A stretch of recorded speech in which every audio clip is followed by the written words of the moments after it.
అంకితమయ్యా ఈ జీవితం నీకంకితమయ్యా నా జీవితం అంకితమయ్యా ఈ జీవితం నీకంకితమయ్యా నా జీవితం.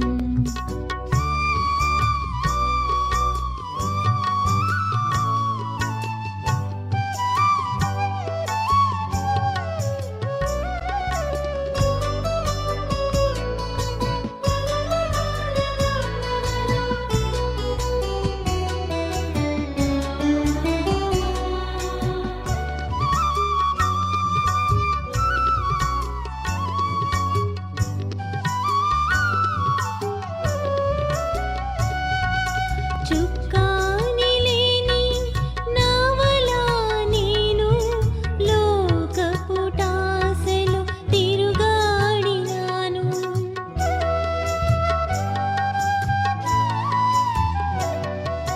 చుక్కాని లేని నావలా నేను లోకపుటాసెలో తిరుగాడినాను. మరి చేరలేక విలపించినాను మరి చేరలేక విలపించినాను. నావికుడైన నావదరి చేర్చినావు నా జీవనావాదరి చేర్చినావు. అంకితమయ్యా ఈ జీవితం నీకంకితమయ్యా నా జీవితం. ప్రైజ్ లార్డ్ అండి. దేవుని నామం శుభావందనాలు చెల్లించుకుంటున్నాను. మరి దేవుడు ఈరోజు మనతో మాట్లాడుతున్న మాట ఉపవాసం గురించి. మరి ఉపవాసం గురించి ఎంతోమంది దైవజనులు ఎన్నోసార్లు మనతో మాట్లాడుంటారు. కానీ ఈరోజు మరి నా ద్వారా దేవుడు మీతో మాట్లాడుతున్న మాట ఉపవాసము. ఉప అంటే దగ్గర కదా, వాసము అంటే అవ్వడం, నివసించడం. మరి మనము ఎవరికి దగ్గరగా ఉండాలి, ఎవరి దగ్గర నివాసము చేయాలి, మనం ఈరోజు నేర్చుకుందామండి. వీ హ్యావ్ అన్ ఆబ్జెక్టివ్ అంటే ఒక ఉద్దేశం కలిగి ఉండాలి. ఉపవాసం చేస్తున్నప్పుడు ఒక ఆబ్జెక్టివ్ కానీ ఒక ఉద్దేశం కలిగి ఉండాలి. దేనికోసం చేస్తున్నాం అసలు ఈ ఫాస్టింగ్ అనేది మనము తెలుసుకోవాలి. మరి ఫాస్టింగ్లో ఉన్నప్పుడు మనల్ని మనము నిగ్రహించుకోవాలి. మరి దేవుని వాక్యాన్ని మనం ఏం చేయాలంటే మననము చేయాలి, ధ్యానం చేయాలి. మరి ఏవైనా ఉంటే మరి అవి మానేయాలి, ఆపివేయాలి. మరి మనము అన్వయం చేసుకోవాలి. ఏవేవి మరి వాక్యాన్ని మనం చూసుకొని దేవునికి మనము దగ్గరగా అవ్వాలి. అంటే ఉపవాసము అంటే దేవునికి దగ్గరగా నివసించడము. మరి లోకానుసారంగా చూసుకుంటే కనుక మనము చాలామంది ఉపవాసం ఉంటారు. ఎలా ఉపవాసం ఉంటారు అండి? లోకరీతిగా ఉపవాసం ఉంటారు. దేవునికి దూరముగా ఉండి ప్రతి కార్యమును చేసుకుంటూ వారి స్వలాభాలలో అన్ని మునిగిపోయి మేము ఉపవాసము ఉన్నాము అంటారు. లేదండి, నిజమైన ఉపవాసం అంటే ఆహారం మానేయడం కాదు, కానీ దేవునితో నీతో ఉన్న సంబంధం ఎలా ఉంది, దేవునికి నువ్వు దగ్గరగా ఉన్నావా, దేవుని వాక్యాన్ని చదివి దేవునితో నువ్వు ముఖాముఖిగా మాట్లాడి ఏవైతే మానేయాలనుకుంటున్నావో, ఏవైతే వదిలేయాలనుకుంటున్నావో అవన్నీ వదిలేసి నువ్వు దేవునికి దగ్గరగా ఉన్నావా లేదా చూసుకోవడమే మరి ఉపవాసము కదండి. అంటే చెప్పా కదా, దగ్గరవడం. 6 నెలలు సహవాసం చేస్తేనే వీరు వారవుతారన్నప్పుడు మరి మనము దేవునికి దగ్గరగా అవ్వాలంటే మనం ఎన్ని సంవత్సరాలు దేవునితో సహవాసం చేయాలి?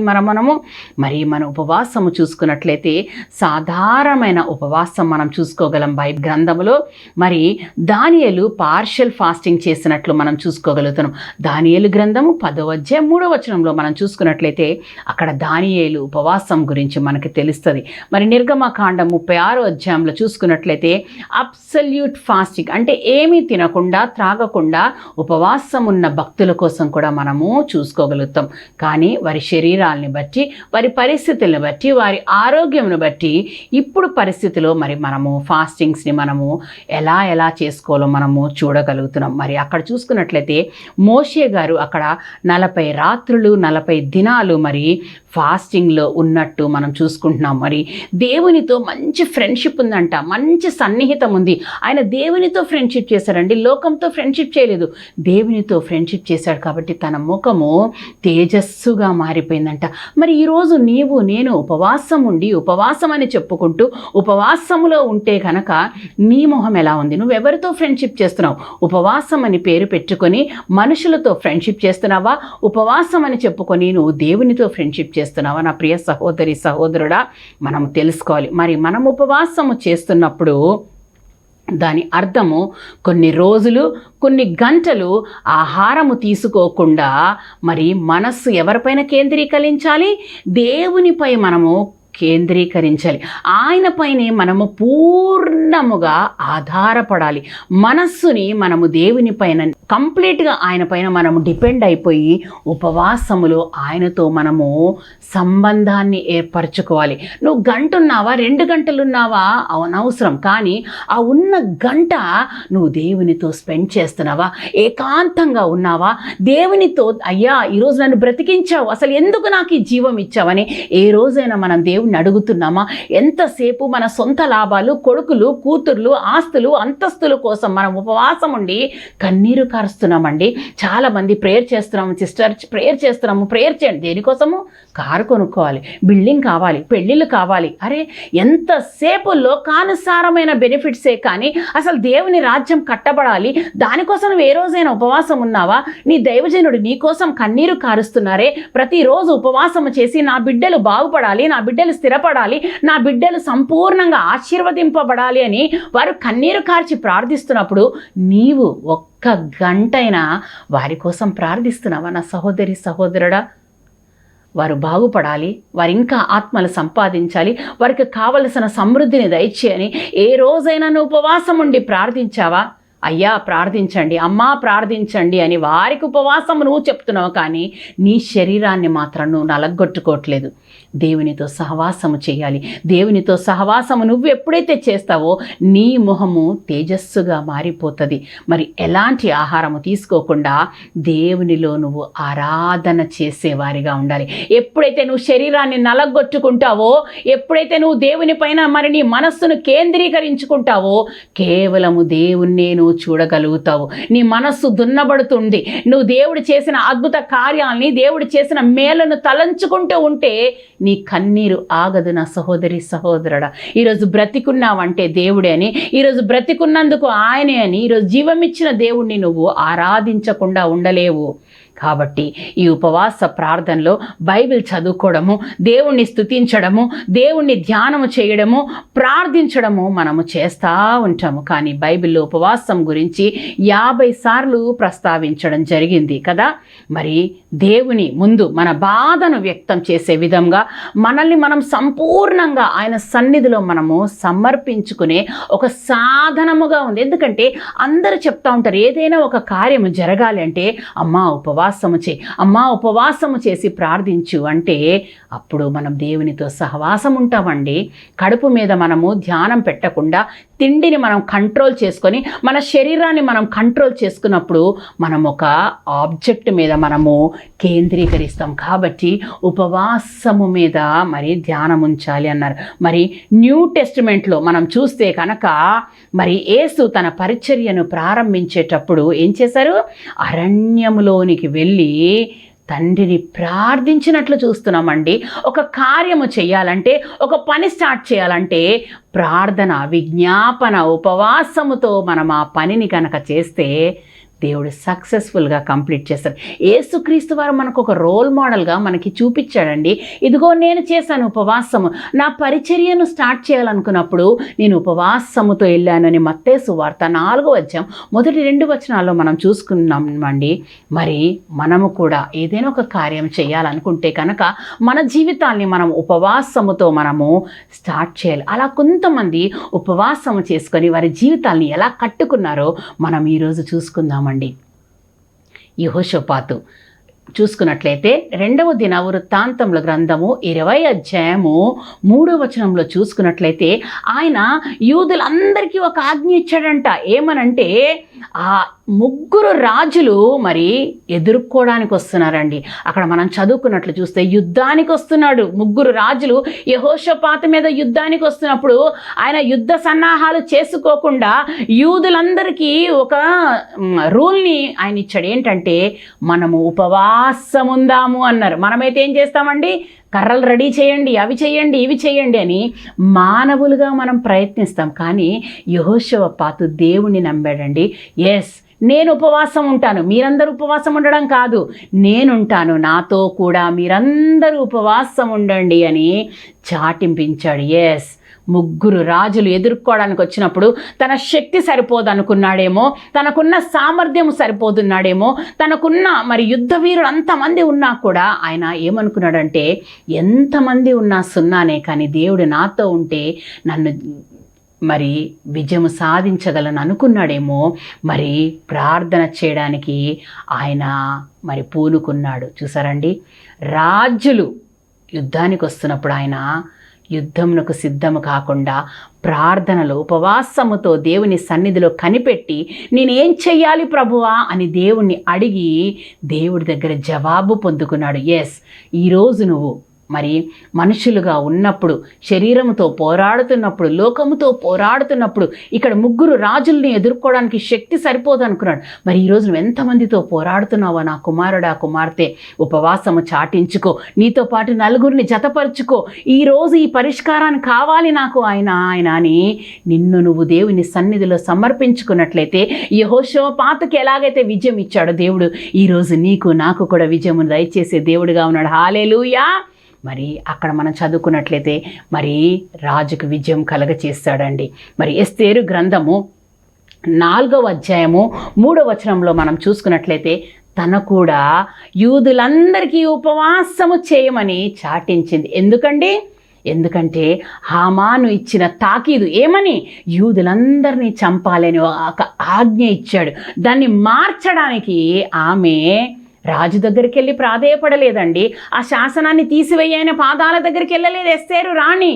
కానీ తన ప్రజలని కాపాడుకోవడానికి సమర్థుడు ఒక్కడే అని, రక్షించగల దేవుడు ఒక్కడే అని ఎస్తేరు రాణి తెలుసుకొని ఆయన పాదాల దగ్గర చేరాలని, ఆయన్ని ప్రార్థించాలని, ఆయన వేడుకోవాలని ఆమె ఉపవాసము చాటించిందండి. మనమైతే ఏమంటామంటే, అయ్యా మీరందరూ ప్రార్థించండి అని చెప్పి మనం మాత్రం 3 పూటల ఫుల్గా అన్నం తింటాము. కానీ ఇక్కడ రాణి అయినప్పటికీ కూడా తన కూడా వారితో ఏకీభవించి ఉపవాసము ప్రకటించుకొని అందరితో ఉపవాసము చేసిందండి. మరి దాని పర్యవసానం ఏంటి? అద్భుతము చేశాడు దేవుడు. రాజుగారి శాసనాన్ని కూడా మార్చగల సమర్థుడు మన దేవుడండి. హల్లెలూయా. ఒక్కసారి బిల్ పాస్ అయిపోయిన తర్వాత అసలు మార్చే అవకాశం ఉంటుందండి గవర్నమెంట్ దగ్గర? ఎక్కడా ఉండదండి. కానీ ఆమె మాత్రము ఆమె ఇంటి వారందరినీ ఫాస్టింగ్ చేయమనింది. పనికత్తెలుగా అందరు ఉన్నారు, అందరూ మరి ఫాస్టింగ్ చేసి మరి వాళ్ళందరికీ ఒక పని అప్పచెప్పింది. మరి ఎస్తేరు రాణి ఫాస్టింగ్తో యుద్ధము చేసిందండి. మరి తన పనికత్తెలు వాళ్ళందరి కోసం, ఎందుకంటే యూదులంతా కనపడితే శరీరచ్ఛేదం అంటే తలలు నరకాలని ఆజ్ఞ ఇచ్చాడు రాజు. మరి అంత నా జనులందరూ నశించిపోతారు, అందరూ మరి ఇలా చనిపోతారు అని ఆమె బాధపడి ఆమె ఏం చేసిందంటే అందరినీ రెడీ చేసింది. కత్తులతో రెడీ చేయలేదండి, కటారులతో చేయలేదు, యుద్ధ సన్నాహాలు చేయలేదు. ఆమె ఒక్కటే మరి పట్టుకుంది. ఏంటి అంటే ఉపవాసము, ప్రార్థన. ఎందుకంటే ఉపవాసము గొప్ప విజయాన్ని ఇస్తుందని ఆమెకు తెలుసు. కాబట్టి ఎస్తేరు రాణి ఒక హిస్టరీని క్రియేట్ చేసిందండి. ప్రార్థనతో జయించింది కదా. నీ ప్రజల నెమ్మదికై రాజ్ఞాజ్ఞ మార్చింది నీవేనని, నీ ప్రజల నెమ్మదికై రాజాజ్ఞ మార్చింది నీవేనని, అహమును అనచి అధికారులను అధమము చేసిన నీకు అసాధ్యమైనది ఏమున్నది? అసాధ్యమైనది ఏమున్నది. అవును నాయన, నీకు అసాధ్యమైనది ఏమీ లేదు నాయనా ప్రభా. రాజ్యాజ్ఞనే మార్చివేసిన దేవుడు నాయనా ప్రభ. ఎందుకంటే ఆయన ప్రజలకు నెమ్మది కావాలని, ఆయన ప్రజలు రక్షింపబడాలని రాజ్యాజ్ఞనే మార్చివేశాడు, రాజుల హృదయాన్ని మార్చివేశాడు. ఎందుకంటే ఎస్తేరు ప్రార్థించిందండి. ప్రార్థనలో ఎంత జయముందో మీరు చూశారు కదా. ఉపవాసము అంటే దేవునికి దగ్గరగా అయ్యిందండి. ఆమె ఉపవాసము చేసి తన యూదులందరినీ రక్షించుకుంది. చంపాలనుకునే ఆ ఆజ్ఞను తిరగరాసింది. ఇందాక చూసినట్లు యెహోషువపాతు ఉపవాసము చేసి ప్రార్థించి రాజ్యాల మీద జయము సాధించాడు. మరి చూసుకున్నట్లయితే దానియేలు గ్రంథము 9వ అధ్యాయం 3వ వచనంలో చూసుకున్నట్లయితే ఆయన మాంసమును ద్రాక్షారసమును తీసుకోకుండా ఆయన పాక్షికంగా పార్షల్ ఫాస్టింగ్ చేసినట్లు మరి చూస్తున్నాం. కానీ ఇక్కడ దానియేలు ఏం చేస్తున్నాడంటే ఫాస్టింగ్లో తన పితరుల పాపాలు కూడా ఒప్పుకున్నాడండి. అక్కడ చదువుతున్నట్లయితే వారి పితరులు ఏదైనా దోషము చేశారేమో అని క్షమించమని అడుగుతున్నాడు. మనం కూడా ఉపవాసంలో ఉన్నప్పుడు ప్రార్థించినప్పుడు, దేవా ఇదిగో తరతరాలు దీవెనలు కూడా ఇస్తానన్నావు, కానీ శాపాలు కూడా వస్తాయని నువ్వు మాట్లాడావు కదా నాయనా ప్రభా. మా పితరుల దోషాలు మాపైకి రాకుండా ప్రభా ఒక్కసారి దయ చూపించమని అడగాలి. దానియేలు అలాగే ప్రార్థించాడండి. ఆయన మాంసమును ద్రాక్షారసము ఏమీ మరి తీసుకోకుండా ఆయన ఉపవాసము చేసినట్లు తెలుస్తుంది. కాబట్టి ఈరోజు నువ్వు ఉపవాసము చేస్తున్నప్పుడు నీ ఉపవాస ప్రార్థన ఎలాగుంది? నీ పితరుల దోషములు మీ పైకి రాకుండా, మీ కుమారుల మీదకి రాకుండా నువ్వు ప్రార్థిస్తున్నావా? యోబును చూసుకున్నట్లయితే కనుక తన పిల్లలు ఏదైనా తెలిసి తెలియక ఏదైనా దోషము చేశారేమో అని దహన బలులు అర్పించాడు అని రాయబడిందండి. ఎన్ని రోజులు దహన బలులు అర్పించారండి?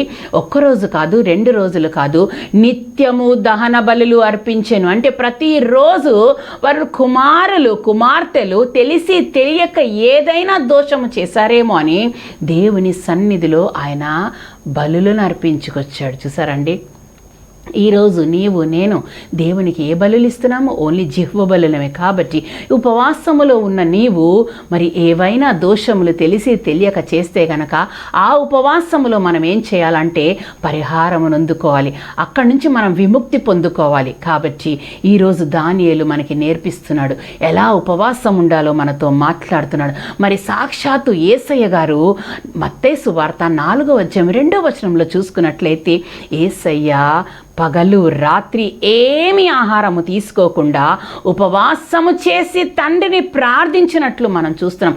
కంప్లీట్ ఫాస్టింగ్, ఉదయము సాయంత్రము ఆహారము మానివేసి తండ్రి సన్నిధిలో గోజాడనంట, ప్రార్థన చేశాడు, విజ్ఞాపన చేశాడు. అయ్యా ఇదిగో నేను పరిచర్యకి వెళ్తున్నాను, నన్ను వాడుకో అని ప్రార్థన చేశాడు.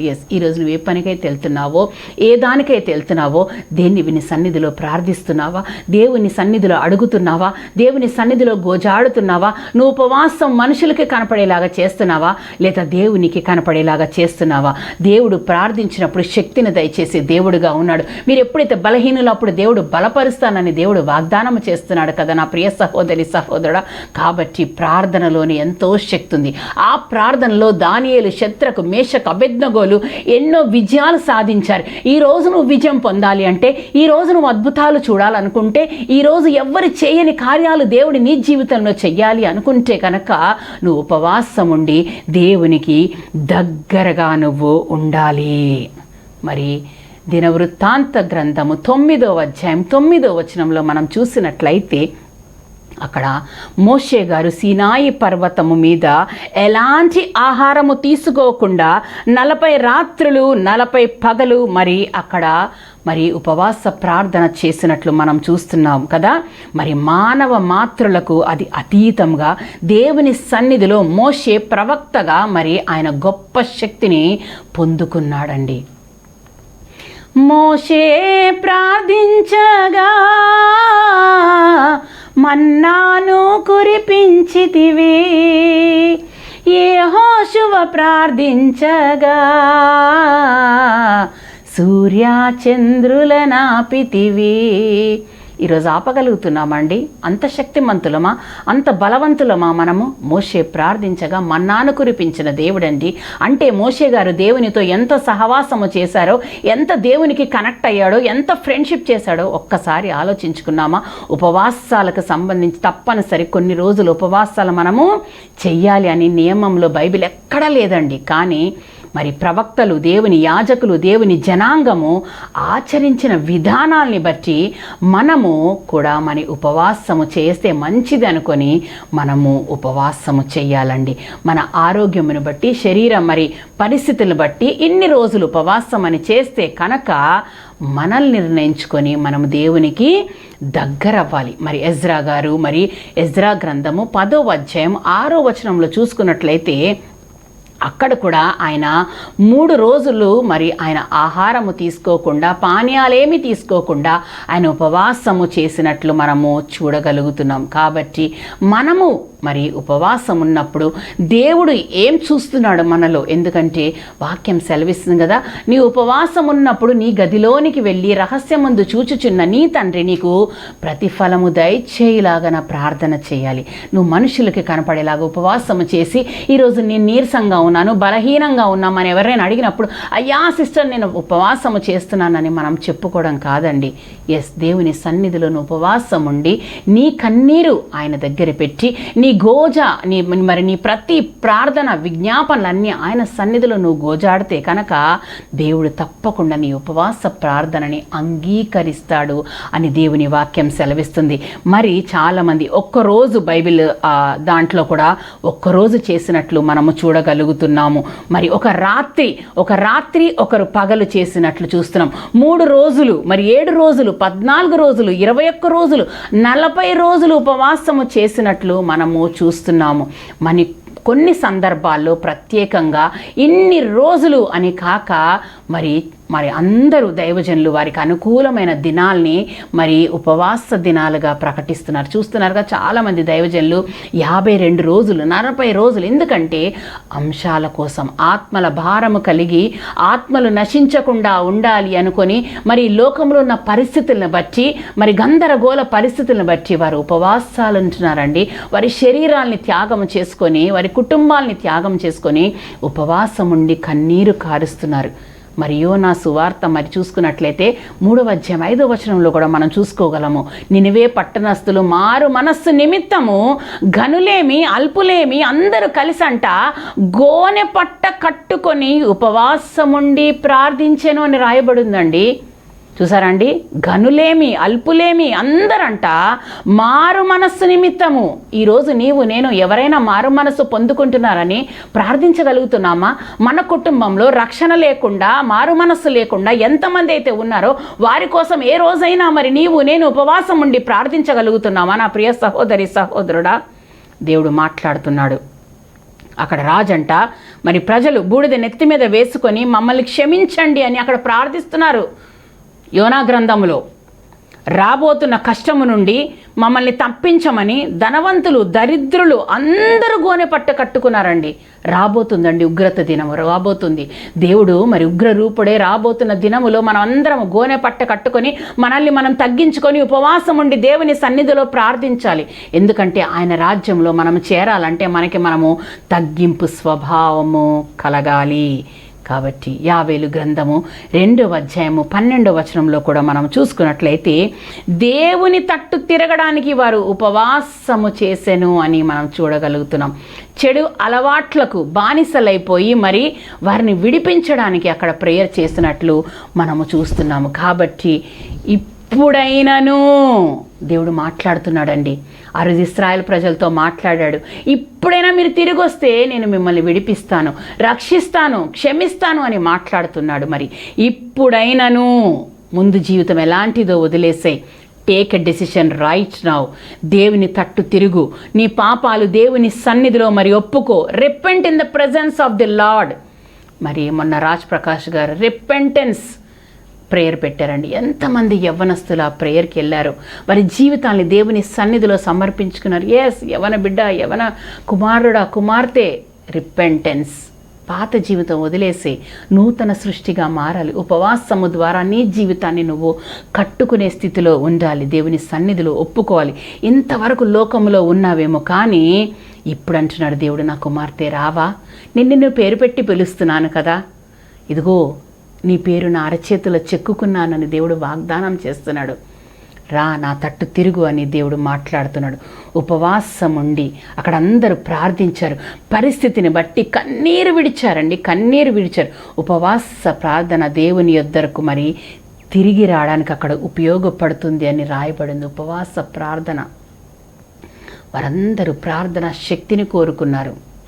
మరి ఈరోజు నీవు నేను అలాంటి శక్తిని పొందుకోవాలనుకుంటే కనుక ఉపవాసము ద్వారా దేవునికి దగ్గర అవ్వాలి. మరి అపోస్తుల గ్రంథం 13వ అధ్యాయం 23వ వచనంలో మనం చూసుకున్నట్లయితే ఉపవాసము మనల్ని ప్రత్యేకపరుస్తుంది, మనల్ని వేరుపరుస్తుంది. లోకములోంచి మనం వేరవ్వాలంటే మనము దేవునికి దగ్గర అవ్వాలండి.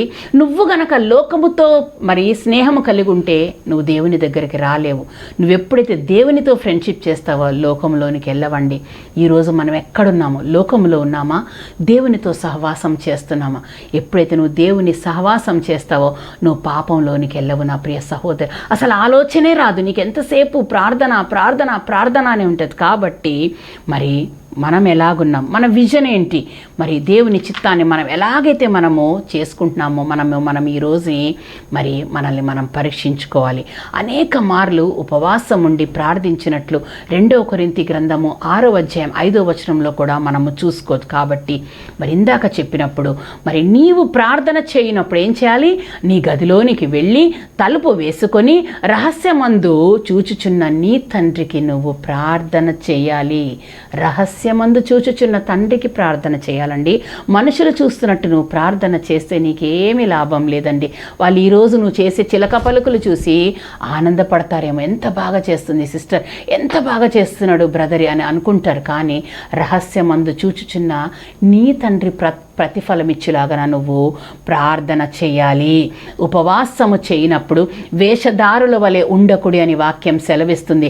మనుషులకు కనపడవలనని కాక రహస్యమందు చూచుచున్న నీ తండ్రికే నువ్వు కనపడాలని నువ్వేం చేయాలంటే నీ గదిలోనికి వెళ్ళిపోవాలి. నువ్వెవ్వరికి కనపడకూడదు, ఓన్లీ దేవునికి నీకే మరి సహవాసం ఉండాలి. తలుపు వేసుకోవాలి. దేనికి తలుపు వేసుకోవాలండి? లోకాశలకి తలుపు వేసుకోవాలి. లోకములో ఉన్న ప్రతి ఒక్క దానికి మనము తలుపు వేసేసుకోవాలి. We have to close all the doors. Only యెరూషలేము వైపు చేతులు చాపి దేవుణ్ణి మనము ప్రార్థించాలి. అప్పుడు దేవుడు మనకి ఆధ్యాత్మికంగా మనము దేవునికి దగ్గరవుతాం. దేవుని ఎడల మన చిత్తమేంటో మనము తెలుసుకోగలుగుతాం. మన పాపాలు మనకి జ్ఞాపకం వచ్చి కన్నీరు వచ్చి మనం దేవుని సన్నిధిలో ప్రతి ఒక్కటి ఒప్పుకొని ఆయనకి మనము దగ్గరగా అవుతాం. మరింత సన్నిహితంగా మనము దేవునికి దగ్గర, మన అవసరతల గురించి దేవుని సన్నిధిలో మనం గోజాడగలుగుతాం. బలమైన విశ్వాస జీవితాన్ని గడపడానికి కావలసిన ప్రతి ఒక్కటి ప్రోత్సాహం ఆ ఉపవాసములోనే లభిస్తుంది. మరి ఉపవాసము ద్వారా మనకి దేవునికి దగ్గర అవుతాము. మరి మన మైండ్ అనేది ఏంటంటే దేవునిపైనే మనము కేంద్రీకరిస్తాం. ఆయన స్టేజ్ని మనము వినగలుగుతాం. కాబట్టి మన తండ్రి ప్రేమ కలవాడు. ఆయన ప్రతి ప్రార్థన మరి వినే దేవుడు, ప్రతి ప్రార్థనకు జవాబు దయచేసే దేవుడు మనకున్నాడు. కాబట్టి మరి ఈరోజు నువ్వు మరి ఎన్ని శోధనలో ఉన్నా, వేదనలో ఉన్నా, ఎండిపోయిన స్థితిలో ఉన్నావో, ఒకేలా రాతి గుండెలాగా నీ మనస్సు గనక ఉంటే గనక ఈరోజు ఉపవాసం అనే ఒక్క దాంతో నువ్వు మనస్సుని దేవుని పైన కేంద్రీకరించుకొని మరి నీకు ఏవైతే అయిష్టంగా ఉన్నాయో అవన్నీ తీసివేసి, మరి ఏవైతే కఠినంగా ఉన్నాయో అవన్నీ తీసివేసి నీ అలవాట్లని మార్చుకొని దేవుని సన్నిధికి వస్తే కనుక మరి మారు మనస్సు పొందుకొని దేవుని సన్నిధికి నువ్వు తిరిగి రావాలి. కాబట్టి ఈ ఉపవాసము ద్వారా నువ్వు దేవునికి దగ్గరగా బ్రతకటం నేర్చుకోవాలి. మరి ఇన్ని ఎగ్జాంపుల్స్ నేర్చుకున్న మనము దేవుడు ఈరోజు గనక మనతో మాట్లాడినట్లయితే గనక చిన్న ప్రార్థన చేసుకుందామండి. స్తోత్రం స్తోత్రం స్తోత్రం, పరిశుద్ధుడా నీకు స్తోత్రాలు చెల్లించుకుంటున్నాం నాయనా. యెహోషువ పాతని మీరు మాకు నేర్పించారు నాయనా ప్రభా. ఎజ్రా గారిని మీరు చూపించారు నాయనా. దానియేలు, శద్రకు, మేషకు, అబేద్నెగోల గురించి మాట్లాడారు నాయనా. స్వయంగా ప్రభానైనా మీరు చేసిన ఉపవాస ప్రార్థన గురించి ప్రభానైనా, ఇదిగో నినివే పట్టణస్థులు ప్రభానైనా ఎలాగైతే పడిపోయినప్పుడు ప్రభానైనా మీరు మా కాపాడారు, విమోచించారు ప్రభా. యావేలు ప్రవక్త ద్వారా ప్రభానైనా వారు నాశనం కాకుండా ప్రభానైనా మీరు మాకు చూపిన మాదిరిని బట్టి నీకు వేలాది స్తోత్రములు, స్తుతులు చెల్లించుకుంటున్నాం నాయనా ప్రభా. ఎంతమంది అయితే బిడ్డలు ప్రభానైనా వారి యవ్వన దశాన్ని ప్రభా పోగొట్టుకుంటున్నారో ఈ రోజు నుంచి వారి జీవితాన్ని ఉపవాసం అనే బండపైన కట్టుకునే హృదయం దయచేయమని అడుగుతున్నాం. నీ సన్నిధిలో వారి పాపాలు ఒప్పుకొని ప్రభానైనా ఉపవాసముతో ప్రభానైనా నీకు దగ్గరయ్యే ప్రభా కృపని బిడ్డలందరికీ దయచేస్తున్నందుకు నీకే స్తోత్రాలు, స్తుతులు చెల్లించుకుంటూ నజరేయుడైన యేసుక్రీస్తు ద్వారా వేడుకొనిచున్నాము తండ్రి. ఆమేన్. ప్రైజ్ ది లార్డ్ అండి అందరికీ.